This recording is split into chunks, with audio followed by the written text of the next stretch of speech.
Друзья, всем привет! Добро пожаловать в студию Aqua Dream. Ну что, наконец-то настало время покупки рыб и креветок в мои последние наноаквариумы, а именно Буцефаландра аквариум и Бонзай дерево наноаквариум. Они готовы уже к заселению рыбками и креветками.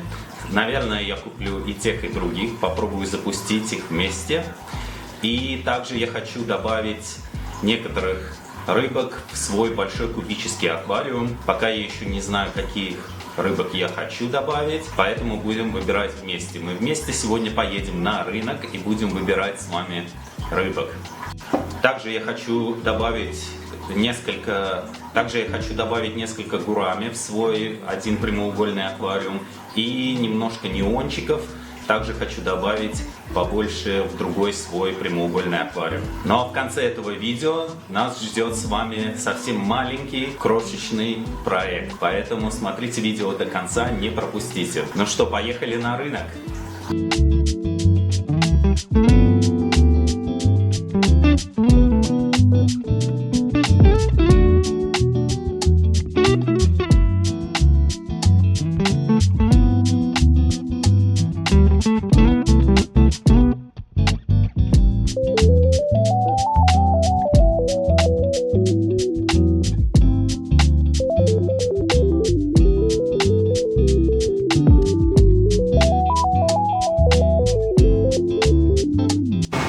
Итак, ну что, приехали мы в первый магазин.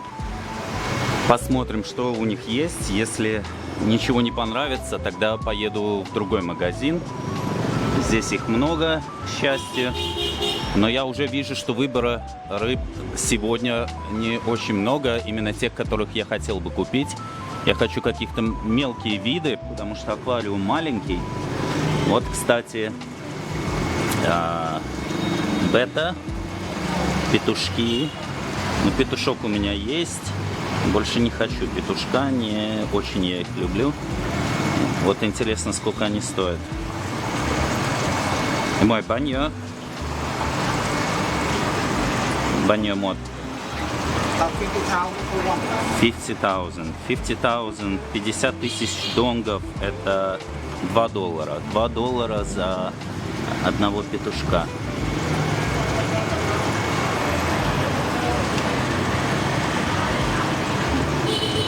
Смотрим еще. Нам нужно что-то мелкое. А, вот, кстати. Наверное, я возьму вот этих сомиков в полюдариум.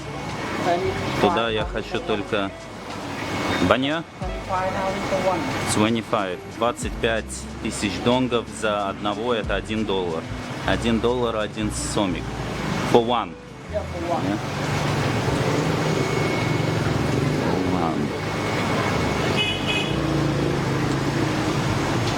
Еще, может быть, этих чистячиков тоже в полюдариум. Только низкоплавающих я хочу рыбок в полюдариум. А вот круглые свои аквариумы, не знаю кого.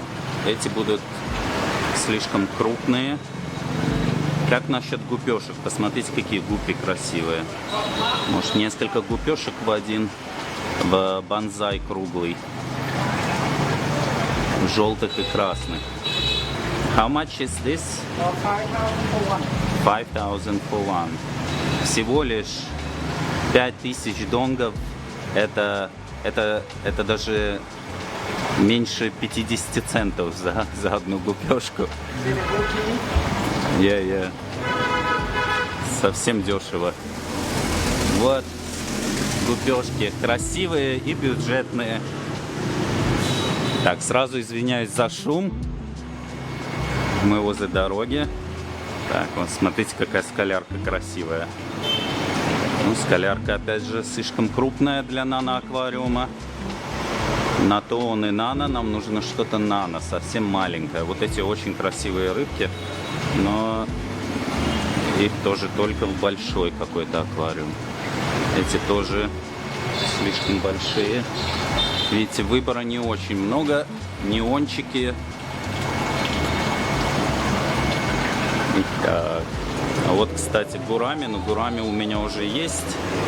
Они мне очень нравятся. Но Но опять же, может быть, только креветок купить маленький. Может сделать только креветочника. Или парочку все-таки. Гуппи, кстати, помогают хорошо чистить аквариум. Помогают также убирать водоросли. Может купить в одну красную гуппи, в другую желтую гуппи. И креветок. Как думаете? Или поедем в другой магазин и еще посмотрим? Ладно, сейчас подумаю. Кстати, здесь должны быть у них креветки, но креветок совсем не осталось. Вон одна какая-то потерявшаяся сидит. Тоже выбора нету. 10,000. Креветки вот по 10 тысяч донгов за одну. Это $0,5 за одну креветочку. Кстати, посмотрите вот на этих. Очень прикольные. Цвет красивый, серый. Это вот, видимо, похоже на медную тетру, только она не медная. Тоже, видимо, из семейства тетровых. Очень красивая. Можно даже несколько штучек и ее. А вот эти тетры по 15 тысяч донгов за 2 штучки, за пару. 15 тысяч это чуть меньше $1 за 2 штучки. Очень выгодно. В общем, я решил взять гупешек в свой бонсай аквариум круглый. А вот здесь самки, вон там самцы. Самки, кстати, тоже красивые, с окрасом, как и самцы. Я решил взять и самок, и самцов. Посмотрим, если они смогут сделать детенышей. 5 штучек всего на размер аквариума вполне достаточно. Вот. Также я решил взять все-таки вот этих гурами серых, 4 штучки в Буцефаландра аквариум и в аквариум полюдариум сейчас выберу вот либо вот этих серых самов, либо вот этих белых. Наверное, возьму и серых, и белых, и вот этих сиамских водорослиедов. Хотел взять, добавить в свой прямоугольный большой аквариум вот этих неончиков. Да. А продавец говорит, они не покупай, они болеют. Они в карантине. В общем, поедем в другой магазин тогда.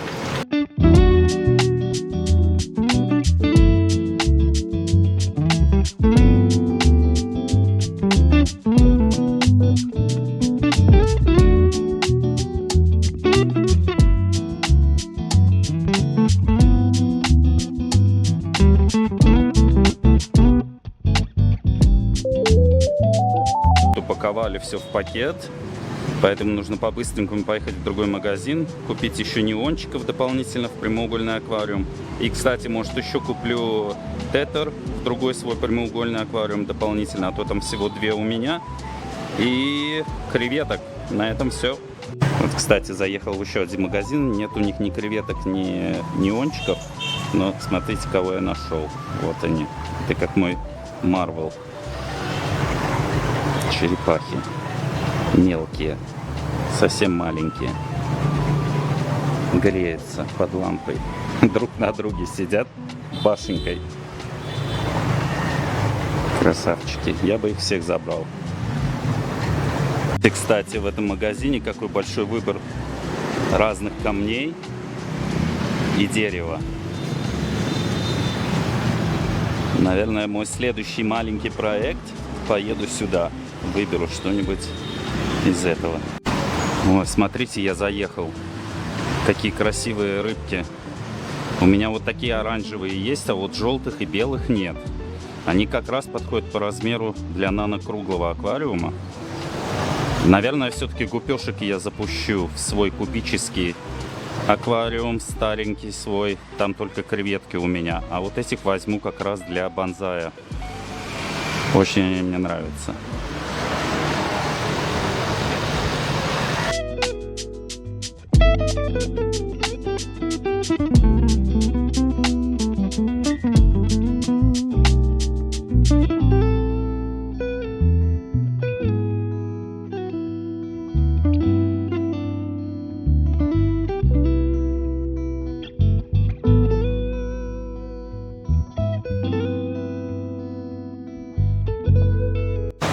Вот он. Нашел я все-таки неончиков. Вот они как раз маленькие, но они краснее, чем те, которые у меня. Ну, ничего страшного, будет небольшой микс. И еще решил я взять сиамских водорослиедов. Еще по одной штучке в Бонзай и Буцефаландра аквариум. Пусть тоже помогают чистить. Вот они, совсем детеныши, маленькие, как раз подойдут. Кстати, сиамские водорослиеды по цене 30 тысяч донгов. Это $1,5 за одну штучку. Не такие дешевые, как гуппи. А неончики по 15 тысяч донгов за пару. 15 тысяч донгов за пару. Это меньше $1. Нашел я наконец-то креветок. Вот здесь целое семейство. Желтые и красные. Кстати, что я заметил? Красные живут гораздо дольше, чем желтые. Желтые как-то не очень хорошо выживают. Постоянно либо заболеют, либо по непонятным причинам исчезают в аквариуме. Возьмем, наверное, по 5 штучек в каждый аквариум. Мой банья, мой ламин. 15 тысяч донгов за мод, за одну креветку. Это примерно $0,7, меньше $1.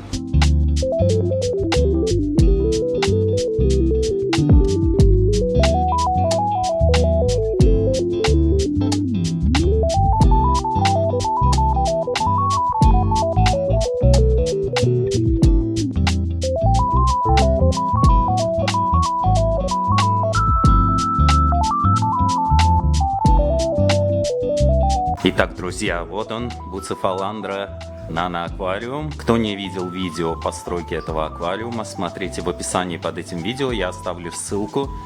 Намучился, честно говоря, я с этим аквариумом. Долго, очень долго проходил старт у него. Причиной этого то, что я использовал здесь Буцефаландру в основном и Анубиас, которые очень медленно растут. Соответственно, старт протекал очень долго, биобаланс долго не мог восстановиться. Также причиной этого большой кусок дерева, который делал воду желтой. Но все-таки спустя 1,5 месяца наконец-то биобаланс восстановился. И этот аквариум уже был готов к заселению его рыбками. Больше всего проблем было с буцефаландрой с круглыми листиками. Она очень капризная, поэтому лучше всего ее добавлять в аквариум уже после того, как биобаланс у вас восстановился, после того, как старт аквариума прошел. Так как она очень чувствительная, медленно растущая, очень чувствительна к качеству воды. В новом аквариуме образуется много аммиака, и эта буцефаландра этого очень не любит. Также Анубиас может терять листики, подгнивать на старте. Поэтому лучше всего, конечно, чтобы не мучиться, как я мучился с этим аквариумом, лучше всего добавлять медленно растущие растения уже через месяц-полтора после того, как биобаланс восстановлен. Вот здесь, если вам видно, вот эта буцефаландра вообще плохо себя чувствует, потеряла больше всего листиков, пожелтела, но я смотрю, она начала пускать новые, что хороший знак. И вот эта буцефаландра также. Многие листики пожелтели, многие сгнили, но опять же появляются новые. Поэтому надежда есть на полное восстановление этой буцефаландры. В любом случае я могу потом в будущем добавить немножко побольше ее. Буцефаландра длиннолистная, тонколистная, вон та, всегда практически себя чувствует хорошо в новой среде после пересадки ее в аквариум. Но вот с круглой всегда проблема. Вот эта травка разрослась очень хорошо, особенно на заднем плане. Вам не особо видно, но там все ей заросло. Она очень хорошо разрастается на первых порах на старте аквариума. Итак, в этот аквариум я решил запустить вот эту Рози Тетра, 4 штучки их. Очень красивого цвета, с красивым нижним задним плавником розоватого цвета. И также одного сиамского водорослиеда и несколько креветок, но пока я их не вижу. Они, наверное, где-то в зарослях уже стараются, очищают, поедают подгнившие листики буцефаландры.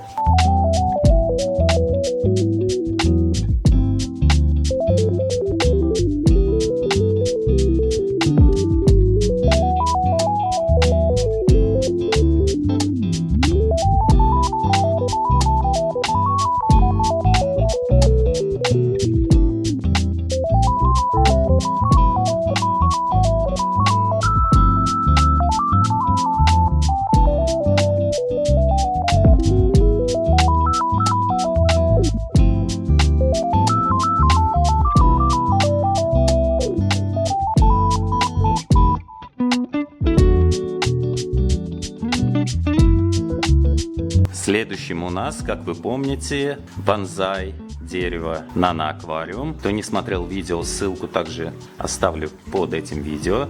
Посмотрите обязательно. Сюда я решил запустить 4 или 5, 4, по-моему. 4 мулинезии маленькие.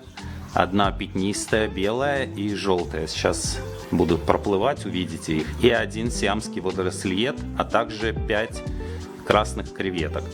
Смотрите тоже, как разрослась красиво травка повсюду. Если вы помните Анубиас при постройке этого аквариума, Анубиас, я сказал, что очень легко просто крепить и даже не клеить к этому дереву, что было моей ошибкой, потому что когда он начинает разрастаться, пускать корни, он начинает просто выскакивать из этого дерева, и мне постоянно приходится его поправлять. Светло-зеленый анубиас, как вы помните, я убрал с этой части, потому что он закрывал само дерево, было некрасиво. И, кстати, вот этот светлый анубиас чувствовал себя плохо, тоже терял листики, подгнивал, пришлось чаще менять воду, потому что из-за этого образовывался высокий уровень аммиака, из-за того, что подгнивали листики.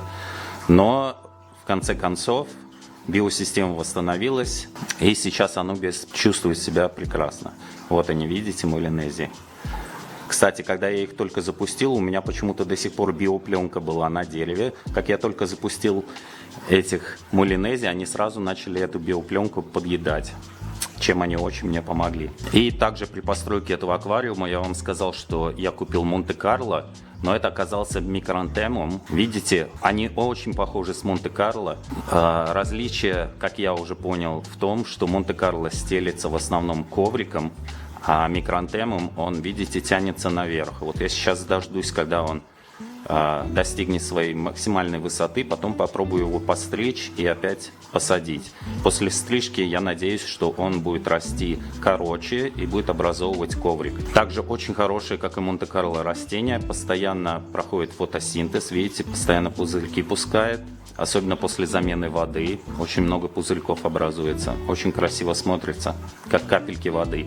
Вот, видите, креветки уже вовсю стараются, вовсю очищают аквариум, но они почему-то оккупировали вот этот кусочек анубиаса, который опять же выскочил у меня из дерева. Мне все лениво его все-таки приклеить, но я думаю, что найдется для этого времени. И вот смотрите, 3 креветки оккупировали маленький кусочек анубиаса, видимо, они там что-то нашли на нем и очищают его.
И, друзья, посмотрите, каких рыбок я добавил в свой большой кубический аквариум. Вот это Rainbow Fish, наверное, на русский будет переводиться также. Радужная рыбка. 10 штучек их. Они мне очень нравятся. Посмотрите, какие красивые. Переливаются голубым цветом с красными плавниками. Форма этой рыбки просто класс. И мне нравится, что большую часть времени они плавают группой. И когда они группой, это очень красиво смотрится. Кстати, когда я их только запустил, вот эта тетра, казалось бы, очень дружелюбная рыбка, но они были недовольны новыми соседями и начали драться с ними поначалу. Первые 30 минут они были очень агрессивны. Я уже подумал, что они не приживутся вместе, но все же сейчас они плавают вместе и наслаждаются своим новым домом. Посмотрите, какая красивая. Очень классная рыбка. Я доволен покупкой. Теперь в этом аквариуме достаточное количество рыб, больше не нужно. Нужно соблюдать баланс растений, рыбок. Во всем должен быть баланс. А еще, друзья, посмотрите в этом аквариуме, как вот эта нимфея у меня вдруг начала резко разрастаться, пускать вот эти листики просто в геометрической прогрессии. Ей понадобилось примерно год, чтобы выпустить эти листочки вон оттуда. Вон, видите, старые, застрявшие в дереве. Она долго-долго пыталась вылезти, и все-таки спустя почти год этому аквариуму, видите, как красиво она теперь стелится по поверхности. И вот новый, свежий уже опять вылез. Скоро придется некоторые постригать, иначе закроет весь свет для других растений.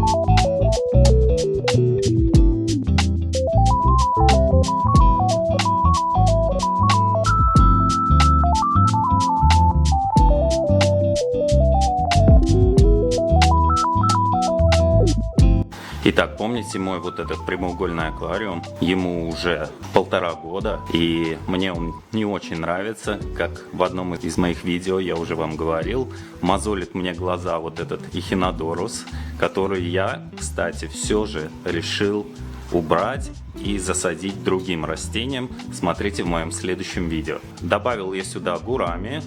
У меня было их всего 2 штучки. Очень мне нравятся эти шустрые активные рыбки. Поэтому добавил еще. Теперь они группой, им весело и дружно. Также в этом аквариуме все никак не мог расти хорошо Anubias. Здесь я использовал Anubias Nano Petit. И вот только сейчас, спустя 1,5 года, он начал пускать свежие зеленые красивые листики.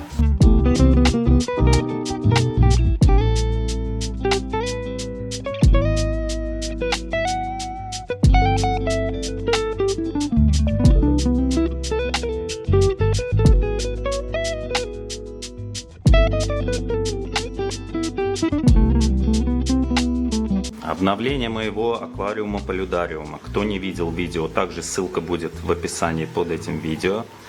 Ну что у меня здесь из обновлений? У меня здесь какой-то растительный бардак. Растения некоторые разрослись кое-как, поэтому мне нужно их красиво обрезать, подсадить еще. Но большая их часть, смотрите, начала расти очень красиво. Красивыми листиками. Людвигия, так же как я и ожидал, начала переходить в воздушную форму и стелиться по дереву. Также я сходил на улицу, нашел вот этот маленький папоротничек, подсадил его сюда, и он себя прекрасно здесь чувствует. Также фикус пумила начал пускать новые листочки, тоже разрастаться здесь. Сверху на дереве мох подсох, так как я его не опрыскивал. Нужно было бы, конечно, каждый день опрыскивать эту часть дерева, но ничего. В этом углу растения не выжили, так как уровень воды все время снижался, я не добавлял. И, в общем, они в воздушную форму не перешли, поэтому я докуплю другого растения, подсажу в этот угол, чтобы он смотрелся более зеленый. Что касается этого Anubias, смотрите, какой он страшный. В общем, вывод следующий. Anubias обычный нано не приживается в воздушной форме, но я все же ожидаю, что через какое-то время он оклемается. Лучше всего в воздушную форму переходит Anubias Nano Petite. Если помните, в одном из моих нано-аквариумов он хорошо разросся в воздушной форме. Обычный Anubias Nano здесь почему-то не прижился. Далее Bucephalandra. Bucephalandra, которая наполовину в воде и в воздушной форме, прижилась хорошо. А вот которая под водой потеряла большую часть листиков. Где-то вон отсюда опять уплыла, надо ее опять прикрепить. А, вон она вон там застряла. В общем, жду, когда она опять тоже оклемается. Вот это начала уже пускать новые листики, что является хорошим знаком. Сюда я купил 4 коридороса, сомика, 2 альбиноса и 2 сереньких. Вон он. Серенькие самые стеснительные, постоянно прячутся.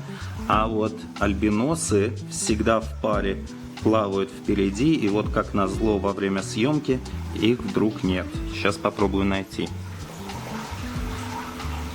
А вот он один спрятался. Наверное, ушел поспать. А вот они вдвоем как раз. Они всегда в паре. Чем они мне нравятся. Сладкая парочка. Но вот сейчас они здесь сидят, не хотят вылазить. Обычно они спереди не такие стеснительные, спереди все время плавают, наслаждаются потоком воды от фильтра. Нанофильтр этот у меня уже один раз сломался вот этот моторчик, в чем я сам виноват. Так как уровень воды снизился, он начал пускать воздух, меня здесь не было в студии, я вернулся, он уже не работал. Пришлось покупать новый моторчик, и продавец мне посоветовал, что моторчик должен быть ниже уровня воды аквариума. Поэтому фильтр я переставил вот сюда пониже. Теперь он на уровень ниже, чем уровень воды, и работает хорошо.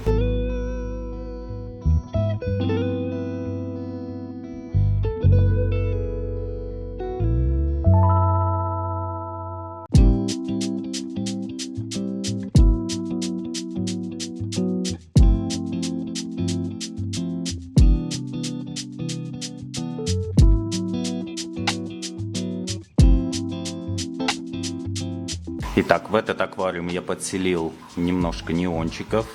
Теперь группа побольше, но опять же мне кажется, что их мало, нужно покупать еще. Наверное, еще штучек 10 я куплю, потому что они все же теряются в этом аквариуме, нужно их побольше. И по дурости своей в другом магазине я нашел этих неонов, но несмотря на то, что они цветом были розовые, а не красные, мне не показалось это странным. Хотя это знак того, что они больные. Поэтому 2 неона у меня уже умерло. К сожалению. Поэтому, друзья, когда покупаете рыбку, смотрите на ее окрас. Если она бледная, это не значит, что это другой вид. Это значит, что она больная. Тут уже на совесть продавца. Первый продавец мне сразу сказал, что они болеют, и не дал мне покупать. А во втором магазине ничего мне даже не сказали, никак не предупредили. Поэтому по своей собственной ошибке я их купил. И вот 2 неончика уже умерло. Поэтому надеюсь, что остальные выживут. И еще докуплю. Докуплю уже здоровых. Итак, об этот аквариум, которому уже 2 года, я подселил гупешек. Кстати, у 2 самочек большой живот. Так что мне кажется, что у них уже скоро будут детки. Деток, если слишком будет много, я их буду пересаживать в свои нано-маленькие аквариумы.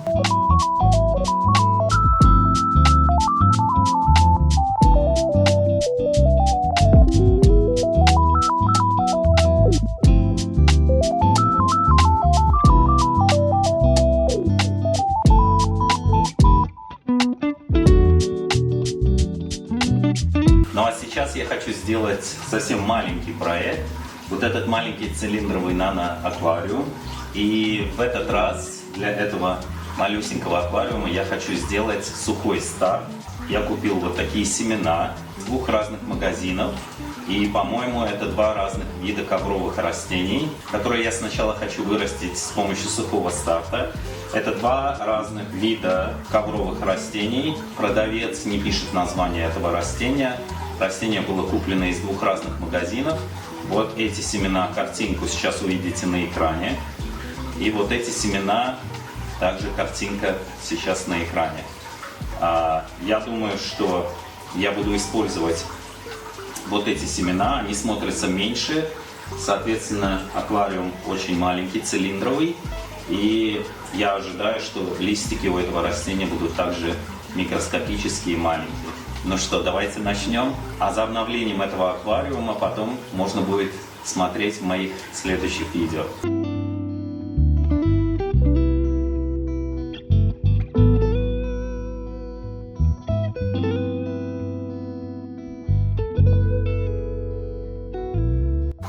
Итак, первым слоем я насыплю, как всегда, речной гальки. И камень будет с самого начала на самом дне, так как я хочу его сделать углубленным в субстрат примерно вот на этот уровень.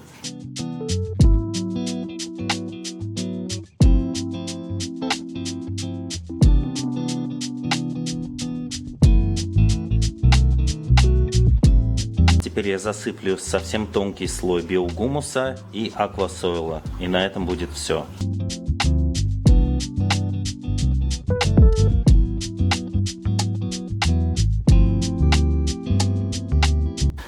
Субстрат готов. Теперь вспрыснем его хорошенько водой, увлажним и начнем засыпать семена.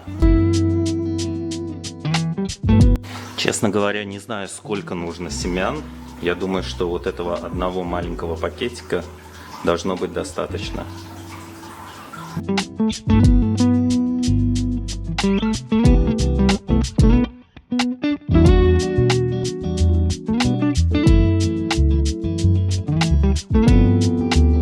Итак, мне кажется, что этого вполне достаточно.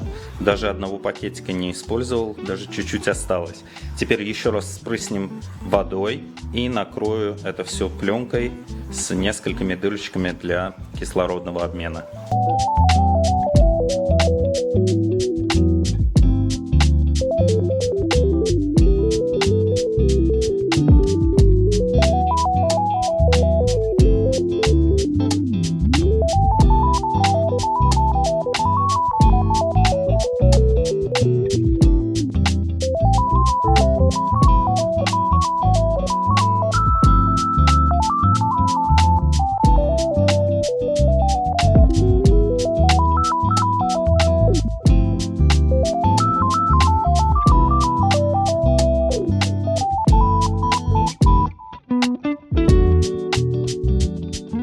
Ну что, друзья, готово. Вот такой простой маленький проект.